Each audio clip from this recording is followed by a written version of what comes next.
So M. Night Shyamalan's recent new film, Split, just dropped. And I got to see it in theaters when, just like a week after it dropped, or two, I don't remember exactly when. Sorry about that. But anyways, I got to see it, and man, was this such a unique film. Now, hearing about this film, there was a lot of word of mouth for this film, especially still now, I'm pretty sure. It's still grossing a lot of money, and good for M. Night Shyamalan.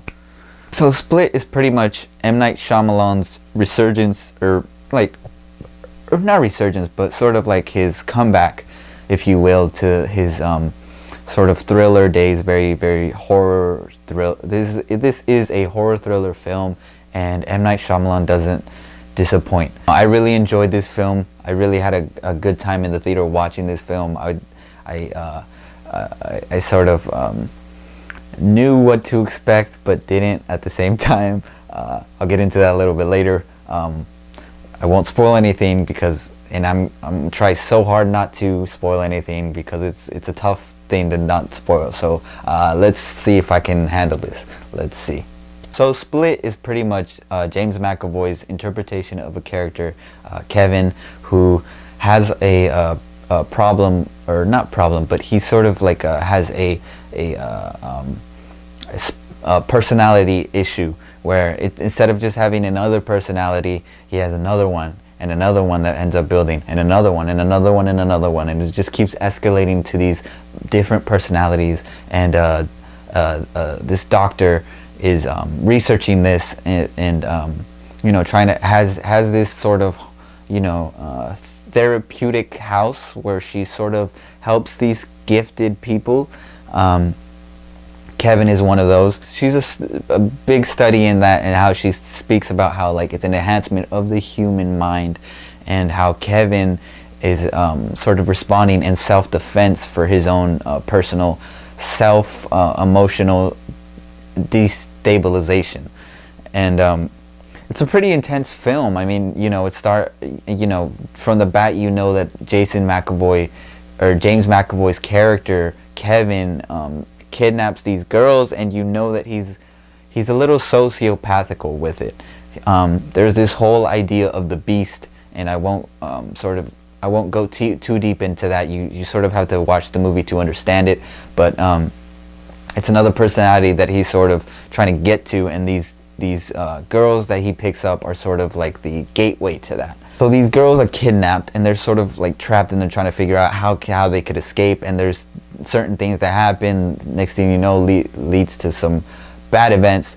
Long story short, it's just a thrilling ride about just what it feels like to get kidnapped, and worse than that, what it feels like to get kidnapped by somebody who has a problem with personalities. I mean, James McAvoy does a fantastic job of acting in this film. I mean, to be honest, this film sort of wraps around his performance. It's sort of his performance sort of carried the film for me. It felt like, if you take his character out, it just becomes a bland movie. And his character really makes it more interesting, and makes it so much more diverse of a film. There's still a lot of issues I have with the film. One of them being, obviously, there's some practical stuff that doesn't necessarily make sense. There's a technical issue too that I didn't know if I was a little bit nitpick, but I mean I didn't notice it, but my friend that I was watching with the film with did notice it, where I guess in one of the sequences you can see one of the cameraman's shadow, which M. Night Shyamalan, if you watching this, boy, you had some editing issues. No, I mean there's just an issue I have with just the pacing of the film. I felt like it was doing well, and it sort of got me interested, but then it kept hitting you over the head with the idea that, yeah, James McAvoy has these personalities, boom, boom, boom, boom, boom. Just kept hitting you over the head with that idea, and I felt like that's what I mean, where it carried it, James McAvoy really, his performance really carried the film. And I think the film sort of piggybacked off of it too much, and halfway through the film, or a little bit more than halfway through the film, I sort of was getting a little bit lost. I felt like I was just like, okay, can you get to the point now? But as soon as that climax hit, man, it hit hard, like for real. Like it was like, the movie is terrifying as a whole, but that took it to another level. And that's one thing that it could be a positive. It's a positive for me because of the unexpected twist that M. Night Shyamalan brings. That, you know, if you watch an M. Night Shyamalan film, you're expecting that unexpected twist, and the twist does not disappoint, in my opinion. Obviously, you know, I know there's some people who watched the film and sort of did not understand the twist, did not get the ending of the film and understand a certain cameo that happens. You know, I totally got it. I totally got the reference. I totally understand the turning point, if you will, of the film, and what happened and how and why it sort of had to happen that way. And that's what enhanced the film for me a little bit more, because it made it even more scarier. It made it more interesting. It made me question, like, you know, just the story and the world of the film. But overall, man, I really enjoyed this film. I had a fun time with it. It freaked me out. It made me excited, and it made me laugh at some points, because James McAvoy really did turn into like multiple characters. It was pretty crazy to watch. Actually, it made me feel a little bit crazy watching it, and I think that's why I was laughing, because it just didn't feel real. Or it didn't feel, not that it didn't feel real, excuse me. It just felt like, you know, like somebody pinched me. I can't believe I'm watching this sort of thing. But no, it was a great film. I had again, like I said, I had a fun time with it. I felt like it was a good M. Night Shyamalan resurgence, especially after The Last Airbender. So yeah, how would I rate this film? Well, it was a good film overall. I did enjoy it. Like I said, I had problems with the pacing. The pacing sort of like fell off for me, and it sort of, you know, was relying too much on James McAvoy's performance rather than actually holding its own, you know, its own story weight. So that did sort of take it down a little bit for me.